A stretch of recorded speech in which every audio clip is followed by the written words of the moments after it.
So welcome back once again.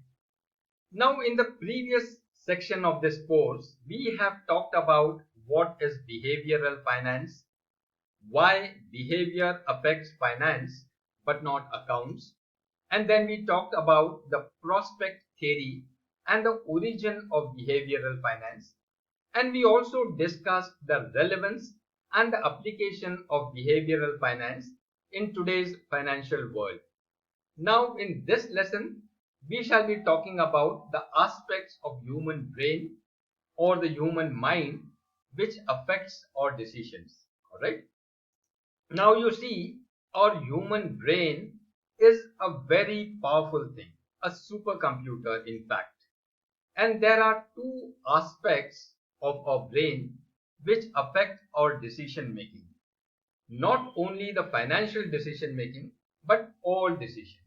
Of course, in this course, we shall be restricting to examples only of finance. Alright. Now, this cognitive bias and the emotions together, they affect our behavior. Not only our behavior, but also the behavior of people around us. And that behavior ultimately causes us to take some decisions. Of course, if we are knowledgeable, if we are wise, our decisions will be fair, just, and rational. But sometimes these cognitive bias and the emotions, they cause us to take irrational, unfair, and unjust decisions. Let us see how. Now, to understand that in detail, we first need to understand what is cognitive bias, how does it develop in us, what are its types, and how they affect our decision making. And we also need to understand what are the types of emotions and how they affect our decisions, especially the financial decisions. Alright. So now in this lesson, we shall try and understand what is cognitive bias. It's very important for us to understand this because unless we have a clear understanding of what is cognitive bias, we may not be able to appreciate its influence on our financial decision making, right?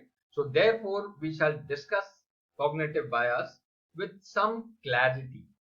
And then in the next lesson, we shall discuss various types of cognitive biases which may affect our financial decision making. And then in the subsequent lesson, we shall talk about various emotions which affect our decisions. Alright. Now coming to cognitive bias, the word bias in simple English, it means a tilt or inclination or a support or opposition towards a person or could be towards a thing also. But it may not be fair or just. Got it? And similarly, cognitive in simple English means something to do with our mind or with our brain or something related to thinking and memory. So cognitive bias basically is a tilt or an inclination of our brain or our mind towards something which may not be fair and just. Let me explain with some example, not a financial example, but just to understand what is cognitive bias. Let me explain to you.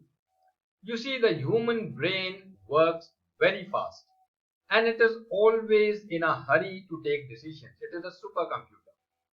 That is the characteristic of the human brain, nothing wrong in it. If it tries to take quick decisions, there is nothing wrong in it. It is the characteristic of the human brain.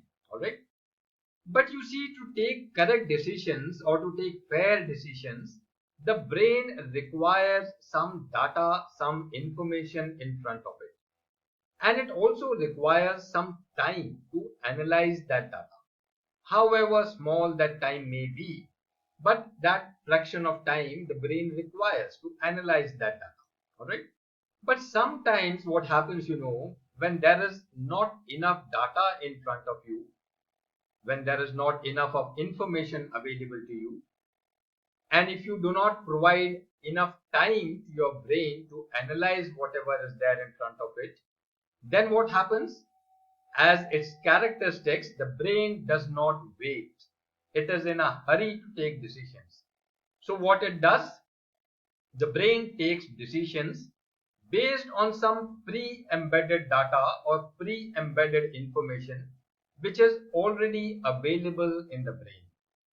That information or data may not be correct, but fortunately or unfortunately it is already there in the brain. Now where does that pre-embedded information come from?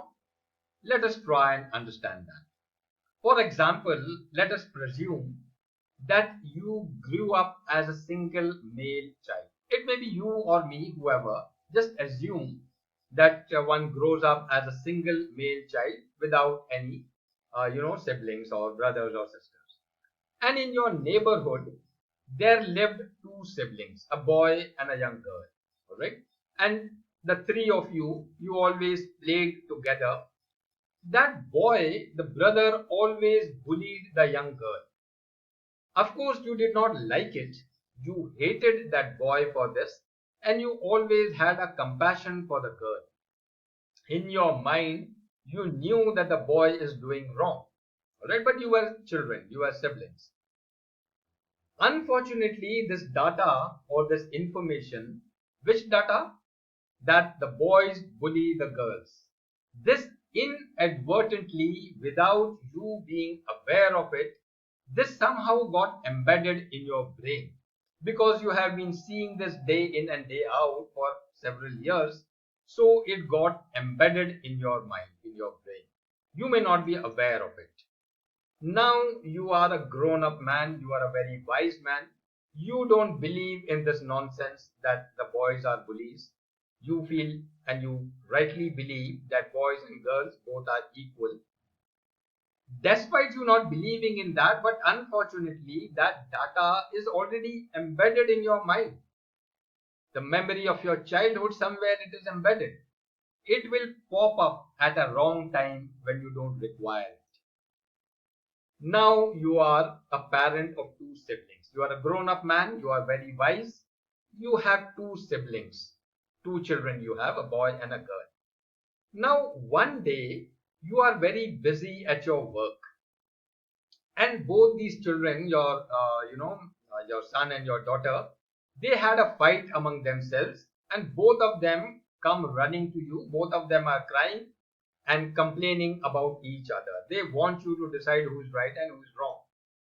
But you are busy. You don't have time for all this. It is all mundane for you. You are very busy in some very critical work. So what your brain does, your brain takes a quick decision based on the pre-embedded data. What is that pre-embedded data? That memory of your childhood. The boys bully the girls. You are not even conscious of it. You are not even aware of it. Inadvertently, that thing pops up and your brain takes a quick decision. So what you do, you scold your son, you pacify your daughter, and you send them away, both of them, to go and play again. You have not realized what you have done because all this has happened subconsciously, inadvertently. All right, you have a cognitive bias. You or me, whoever, all right, your judgment was irrational.